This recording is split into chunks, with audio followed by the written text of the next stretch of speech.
Conceptos básicos de simulación. Para poder realizar un buen estudio de la simulación es necesario entender los conceptos básicos que componen a un modelo de simulación. Comenzaremos por definir el concepto de simulación de eventos discretos, como el conjunto de relaciones lógicas, matemáticas y probabilísticas que integran el comportamiento de un sistema. Bajo estudio, cuando se presenta un evento determinado. El objetivo del modelo de simulación consiste precisamente en comprender, analizar y mejorar las condiciones de operación relevantes del sistema. Bien, en la definición anterior pues encontramos elementos como sistema, entidades, eventos, ¿sí?, de los que se desprenden otros conceptos más importantes dentro de una simulación. A continuación abundaremos en cada uno de estos. Sistema. La definición básica de sistema nos dice que se trata de un conjunto de elementos que se interrelacionan para funcionar como un todo, desde el punto de vista de la simulación. Tales elementos deben tener una frontera clara. Por ejemplo, podemos hablar del sistema de atención a clientes en un banco, del sistema de inventario de una empresa o del sistema de atención en la sala de emergencia de un hospital. Cada uno puede dividirse en elementos que son relevantes para la construcción de lo que será un modelo o su modelo de simulación. Entre ellos tenemos entidades, estado del sistema, eventos actuales y futuros, localizaciones, recursos, atributos, variables y reloj de sistema, que a continuación se describen. Entidades. Por lo general, es la representación de los flujos de entrada y salida de un sistema. Al entrar un sistema, una entidad es el elemento responsable de que el estado del sistema cambie. Un ejemplo de entidad pueden ser los clientes que llegan a la caja de un banco, las piezas que llegan a un proceso o el embarque de piezas que llega a un inventario. Estado del sistema. Este es la condición que guarda el sistema bajo estudio en un momento de tiempo determinado. Es como una fotografía de lo que está pasando en el sistema en cierto instante. El estado del sistema se compone de variables o características de operación puntuales. Digamos, el número de piezas que hay en el sistema en ese momento.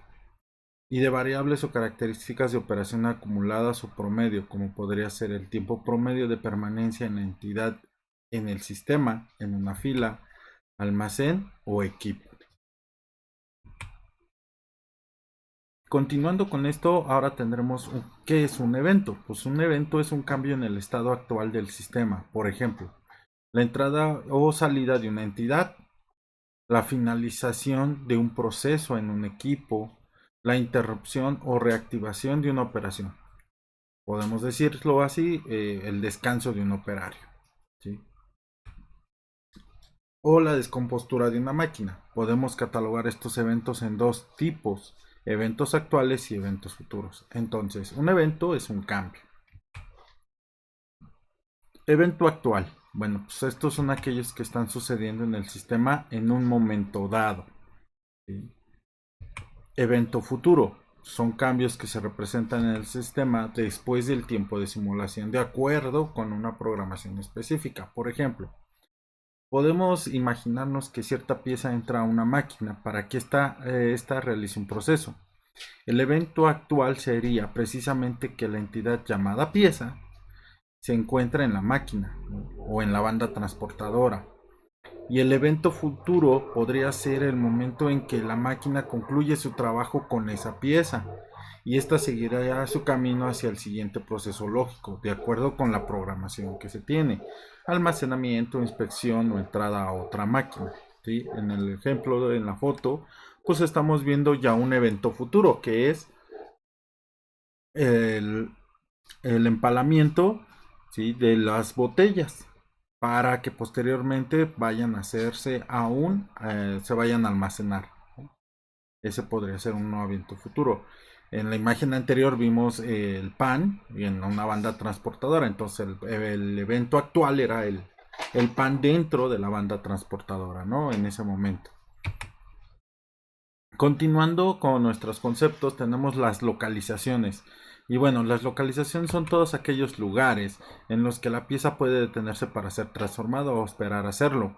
Dentro de estas localizaciones tenemos, por ejemplo, bandas transportadoras, almacenes, algunas máquinas que se van a dedicar a procesar la pieza o el producto, ¿sí?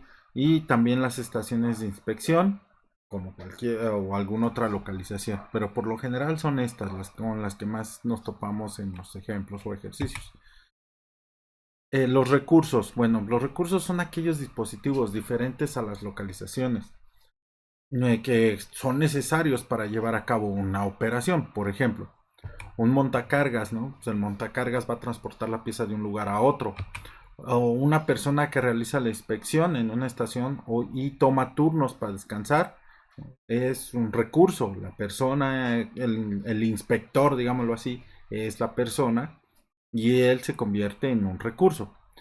O aquellas herramientas que son necesarias para realizar un proceso, pero estas no forman parte de la localización específica, ¿no?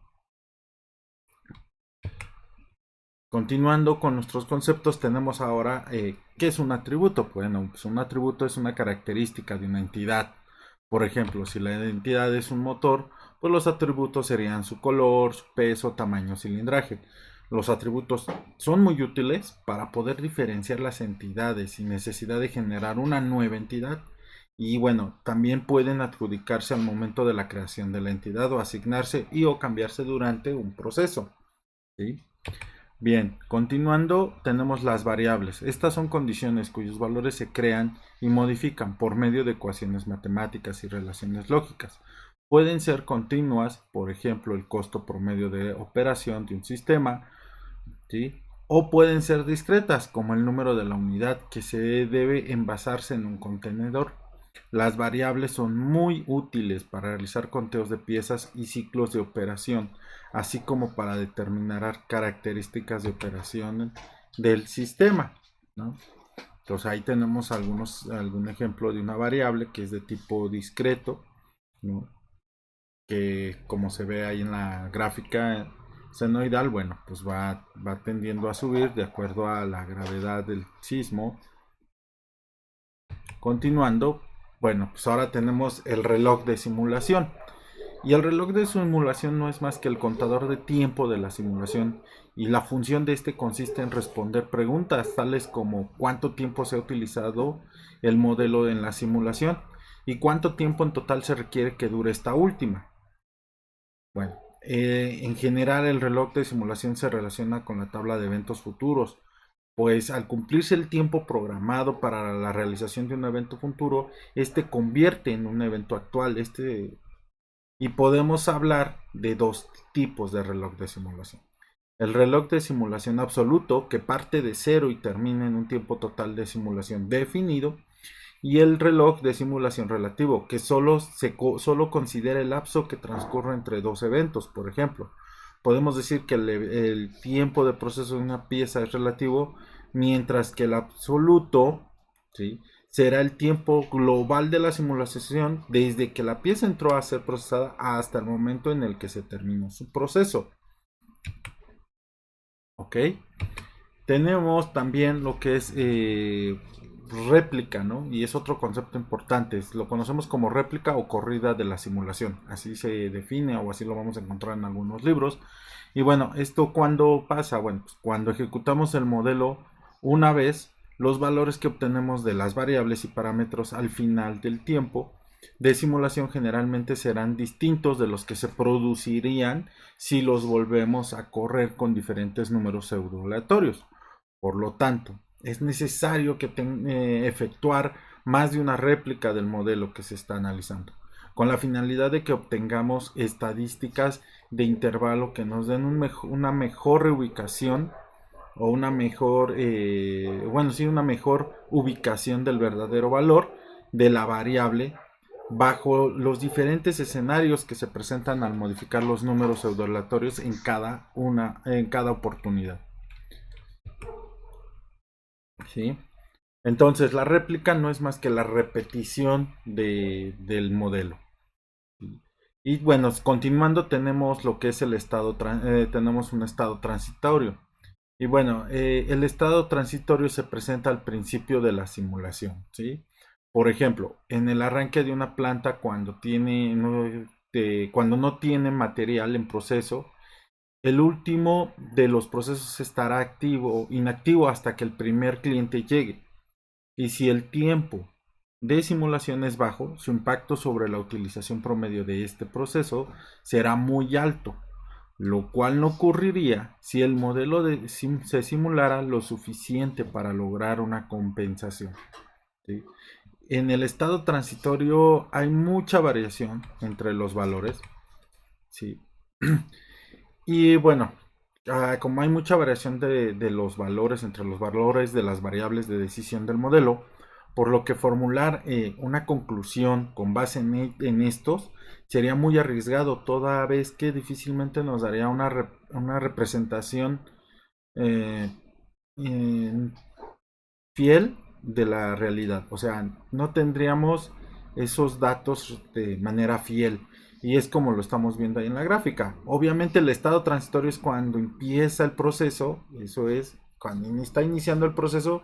Y si nosotros al iniciar el proceso de simulación, digámoslo así, a los primeros 5 minutos queremos obtener un dato estadístico o algo más para poder tomar una decisión o para poder tomar una conclusión al principio de la simulación, pues no sería muy viable. Y para esto, bueno, pues tenemos que tener lo que es el estado estable de los valores de las variables, ¿no? Y bueno, el estado estable de las variables es donde ya permanecen de forma estable, ¿sí? Y solamente hay pequeñas, pero muy pequeñas variaciones, o sea, poco significativas. Y es cuando podemos tomar nosotros decisiones mucho más confiables. Sin embargo, algunas variables que convergen en este estado, en el estado estable, eh, pues no lo hacen a la misma rapidez. Algunas pasan con más lentitud que otras de un estado transitorio a un estable, ¿sí? Entonces, aquí es responsabilidad de nosotros como analistas verificar que las variables de decisión del momento se encuentren en un estado estable antes de detener el tiempo de la simulación. Antes de detener el tiempo de la simulación, ¿por qué? Porque a mayores corridas pues mayor costo, ¿no? Entonces, algo que deben de tener en cuenta es esto: a mayor tiempo de simulación, pues se requiere más tiempo computacional, ¿sí? Y esto implica que necesariamente tengamos un costo más alto. Por supuesto, la situación pues, va a empeorar si le agregamos que en algunos casos es preciso, o sea, es necesario efectuar más de 3 réplicas. Bueno, pues espero que hasta aquí haya quedado claro algunos conceptos básicos de simulación y bueno, pues nos veremos en el siguiente tema. Gracias.